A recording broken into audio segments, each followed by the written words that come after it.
Kerala veterinary സർവകലാശാല ക്യാമ്പസിൽ SFIയുടെ നേതൃത്വത്തിൽ ബീഫ് ഫെസ്റ്റിവൽ സംഘടിപ്പിച്ചു. വൈസ് ചാൻസലർ ഡോക്ടർ ബി അശോകിന്റെ ബീഫ് വിരുദ്ധ ലേഖനത്തിൽ പ്രതിഷേധിക്കാനാണ് പരിപാടി സംഘടിപ്പിച്ചത്. ബീഫ് കഴിക്കുന്നത് അപകടകരമാണെന്ന് സമർത്ഥിച്ച് VC കഴിഞ്ഞ ദിവസം മലയാള മനോരമയിൽ ലേഖനം എഴുതിയിരുന്നു. ബീഫ് അപകടകരമെന്ന തലക്കെട്ടിൽ എഴുതിയ ലേഖനത്തിൽ ബീഫ് ഭക്ഷണത്തിൽ ഉൾപ്പെടുത്തുന്നത് മനുഷ്യരിൽ ഗുരുതരമായ ആരോഗ്യ പ്രശ്നങ്ങൾ ഉണ്ടാക്കുമെന്നാണ് ഡോക്ടർ ബി അശോക് വാദിക്കുന്നത്.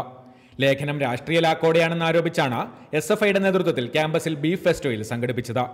കപ്പയും ബീഫും കഴിച്ചാണ് വിദ്യാർത്ഥികൾ വൈസ് ചാൻസലറുടെ നിലപാടിൽ വിയോജിപ്പ് രേഖപ്പെടുത്തിയത്.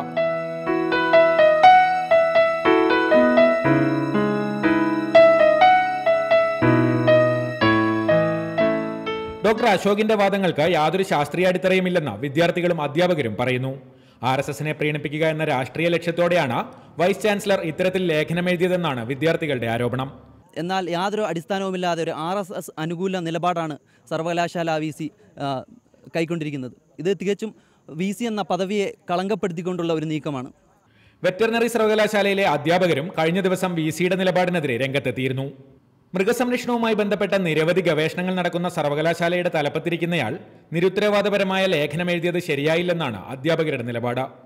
റിപ്പോർട്ടർ, വയനാട്.